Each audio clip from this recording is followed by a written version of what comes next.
I heard Mr. President, the before president said that they have already finished Atiku because they use Wiki and Mbola. Atiku is not the only candidate in Nigeria. Mind you, Atiku is not the only candidate. Or later, he joined the Labour to fight Peter Obi or Konko. So no, we have many candidates. We don't want to make sure them, Oga. 2027 come, you see the candidate, because we cannot continue like this. This suffering, we cannot continue.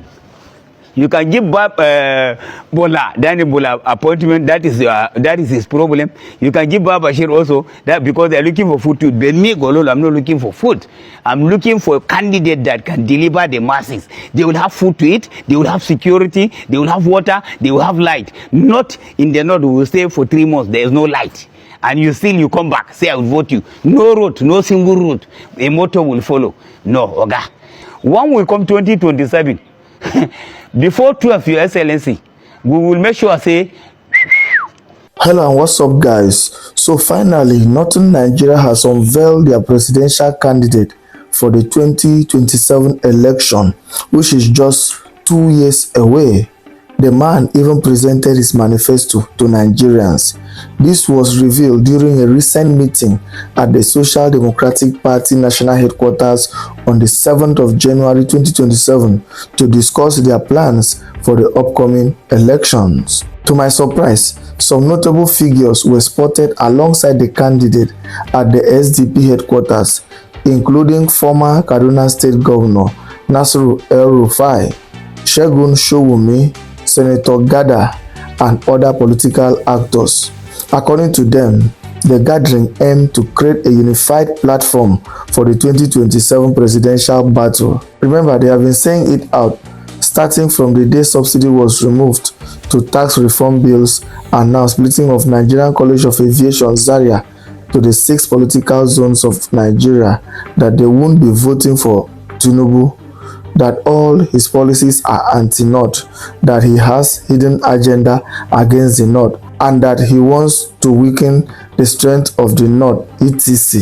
You could even see the boldness in this candidate's speech when asked if he was intimidated by anyone in Nigeria. He responded boldly, stating that he is not afraid of any elder statesman in Nigeria, not even Obasanjo, who was once a formidable military figure like him.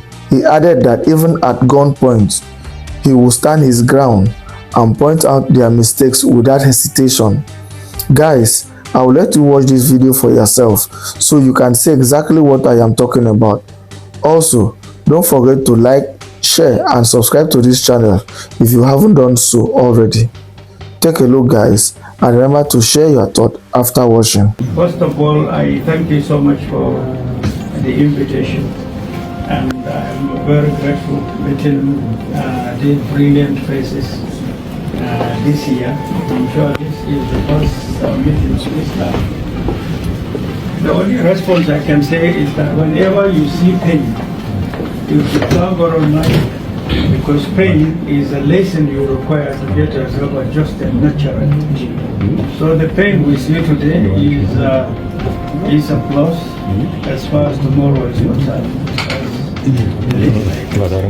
But Nigeria's journey so far, I think, is most unfortunate. Moving on a direction that is very disturbing. And maybe when we get into proper discussions. But the little I can say that is very disturbing is the picture of Nigeria with regards to France, where people forget so easily. This same country was the single country that sponsored campaign against Nigeria, tagged a giant standing on a clay lake. It bastardized Nigeria's relevancy in international scene. It lured Nigeria to be seen as just a lawless country in the eyes of fellow African countries. This is after Nigeria has spent so much in helping particularly South African states to regain their freedom, and they realized that Nigeria was a threat. They tagged and targeted our elders, who today are playing fool to the same country that we wanted us destroyed. They took so many articles, they sponsored so many articles in the international scene, They played a lot of roles in Security Council, in United Nations, making Nigeria to become useless. They armed Cameroon to kill our soldiers in the 80s. Those were sponsors of what happened in Bakassi, what no Nigerian can quantify in terms of loss. Even if Bakassi is a barren land, it's just bare, it has no meaning. For the strategic location of Bakassi alone, Nigeria should fight to earn it and no one else. We lost it today, minus the economic relevance today. Even for the pride of the country to say there is an inch that Nigeria thought is a place we should struggle and earn, we lost it today. So that political relevance, that might, that position Nigeria is earned with is lost in the eyes of many. And as a leadership question, this is the same country that is back through the back door today, particularly when they are losing their grip with their friends, their colonies. The only place they can now come back to is Nigeria. This is the same country where in the 80s when an assessment was taken, early 80s, I can never forget Shagari's time. The total investment France had in the entire Francophone countries in Africa was not up to their investment in Nigeria. So Nigeria is the mainstay of that country to be afloat.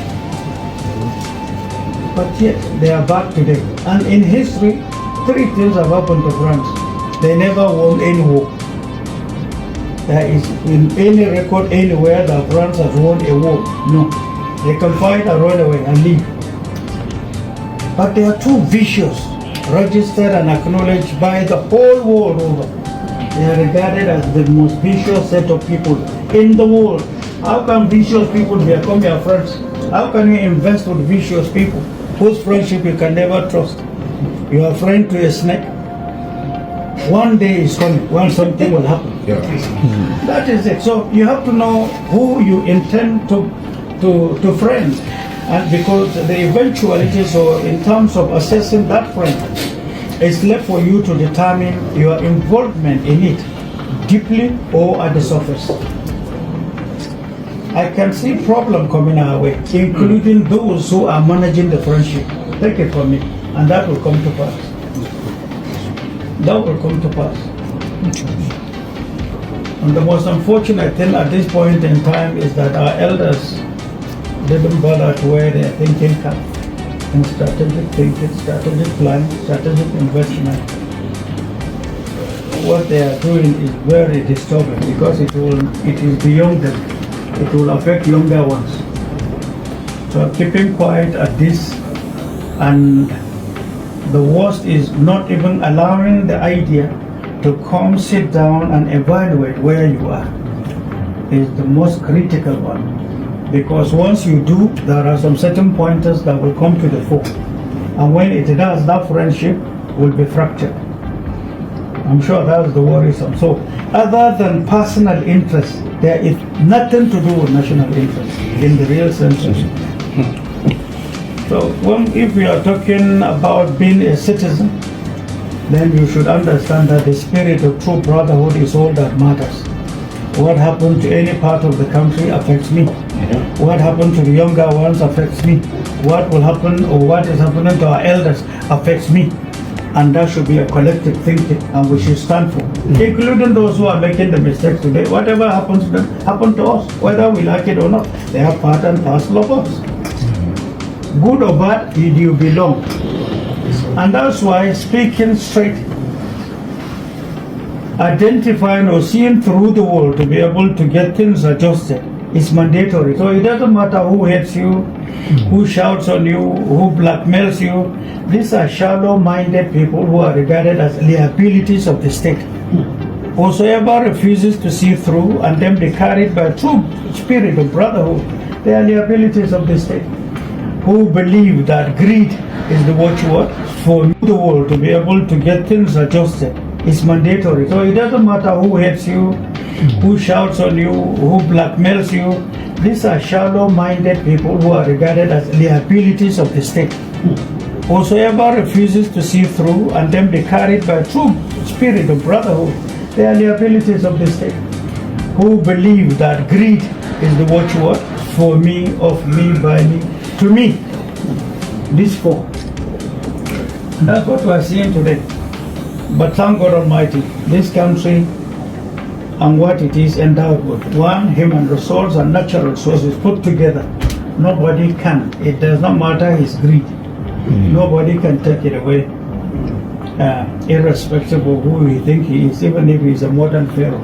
He has his limit. That's how much I can see about Nigeria. But to say that Nigeria cannot have its compass adjusted to the right course, to say that that cannot be possible, no. It is one easy thing to do. If you look at the character, if you look at the quality of a typical Nigerian, particularly if they can come together. And there is no decision that is too tough to take. And so once you have people on the same frequency, then the rest of the people can sleep well. This country will be back on course, this I know. And the idea of such friends, whom I'm not afraid to talk to friends. And that's one thing. What they do is to identify and eliminate people. I will die when my right time comes. Taking tough decisions, definitely we will. We have not started talking because I know that point has not come. The bell to ring for the chairman to say it is now time. Then there will be a new frequency. The environment will change. It will be charged. We will look onto our seniors who will take steps, then we will help them take more. So when they see us taking steps to the right or to the left, then definitely we are rest assured that there are strong shoulders the brothers can lean upon. And I think the younger ones should understand it's not money that matters. If we have leadership today of this country and you decided to now reduce yourself to looking at money, then there is a problem. Whosoever you see entrusted with leadership in Nigeria, and he now reduced the idea of his responsibility aside, but decided to be looking at money only, that is a serious liability, and that is your enemy. That is a misfit. This is a personality that is at a wrong place. Such personalities who misuse opportunities of managing Nigeria in giving a direction are much more of the real problems confronting Nigeria. They are, and that's the truth. So unless people sit down, zero themselves into identifying the problems and then arranging it and rearranging it into working out a concurrent sequential order of actions by time, then definitely that is time wasted. And I see that visibly today. Each individual or individuals are given opportunities today. They will spend some weeks here, then a few days after, you'll find them elsewhere making comparative activities on the gains earned in exploiting the same people. Not in servicing them, but in how much you earn and how much I earn and how much I should go back to still take. That is the competition that is going on, not leadership, not adjusting Nigeria, not helping Nigeria, not helping the poor.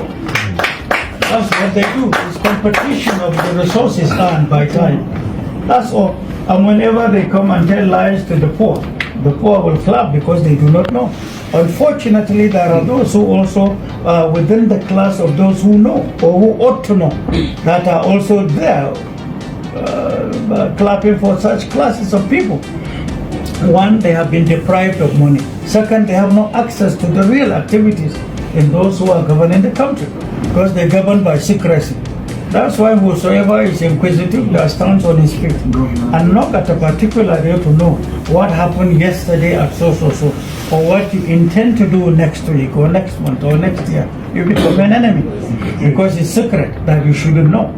So to me, time is ticking to a point where every right-thinking Nigerian, he, she, they, old, young, should actually be seen to be working towards a common frequency. And here, that's where the leadership of the party comes.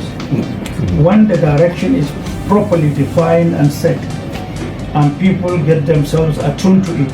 It doesn't matter who is where. Old Pharaoh gave way. How much more modern pharaohs that are too artificial? They can easily be blown by the wind and spirit of the people. That's the way I see it. So our coming here together this morning, to me, has a big meaning. And on a lighter note, today is what? Tuesday. What? Why 7? Why did the chairman decide to invite us on the 7th? Why? The 7th of January. If you look at history, go back to history and check a little. Events that happened in the world on the 7th of January are numerous. Because I touch myself on coming to understand why. Number two, you know, the distance between here and the moon is 7. The distance between the earth and the moon is 7. But the 7 days of the world, or the 7 days that marks your initial counting in terms of weeks, are 7 days. Why 7? And what is 7? You see the condition where Nigeria did, and you prepare, just like tenant we won't enter house where somebody been done live before, and he talk say he see the condition of the toilet, he see the condition of, and in they ready because he don't prepare how he go repair it. Only for the tenant to enter the house begin they complain. This time around we will not take excuses from anybody. We are listening to you. Thank you so much. Nigerians and foreigners all over the world will be calling. But those people where they plan to call in, if you did for inside Nigeria, the number to call, after him don't talk finish, I just want to give una the number in advance because I don't want to interrupt them again. Now, thank you so much. Thank you for this opportunity. First of all, we did not come to contest just because we want to be in the race. The love of this country, invitation by Nigerians, old and young, elders, people we see as patriots who have served and seen experiences from north and south, insist we should contest. We still refused and went into investigations and researches to know Nigeria because we don't want to make promises and then be given the responsibility only to fail. Thank God Almighty, 5 years, 8 months into what we have done in knowing Nigeria, besides what we knew before, we also had to go outside Nigeria and took dangerous and risky researches. I say dangerous because there were no-go areas, and we uncovered so many things that are extremely disturbing, disheartening for Nigeria. We have done it on our own, and we formed groups of young men and elders who are patriotic, and we are expanding the scope to understand that we cannot continue the way we have been. We have intellectuals, we have patriots, but we are being fooled. This we know, and we are bold to say it any day, any time, and to anybody's eyes, because this is no longer a dark age. In the 60s, people were fooled, but now we believe time is here. We are here with lots of promises. We have a manifesto at the moment that is divided into 3. First is the normal problems everybody knows about Nigeria. Second segment of it is the preliminary solutions to our problems. And the third is the strategic problem or solutions to our problems that will take a long time and that we are protecting in our chest. We are giving it highly classification because of the in-depth research we have done. And that can only go to a very serious-minded leadership. If we're elected, that is our document. And the moment we take responsibility and we are sworn in as the president of Nigeria, definitely that is our document, and we shall systematically and concurrently get it executed for and on behalf of this country. Our belief is that from the little we have known, this is one of the richest countries on earth. It sounds fairy tale-like to even the intellectuals because they don't know their country. So this has brought us to the fore. And in doing this, we have unearthed numerous aspects of it, from the structures of government, from the games and deceits, from duplication of departments and ministries all across Nigeria, from budget dirty politics, not only pardoning, but duplication and repetition of issues deliberately that is contained in budget that is not implementable, that nobody can defend. From what we saw to the unseen hands involved outside legislature, outside executive arm, previous governments and hands of people in it,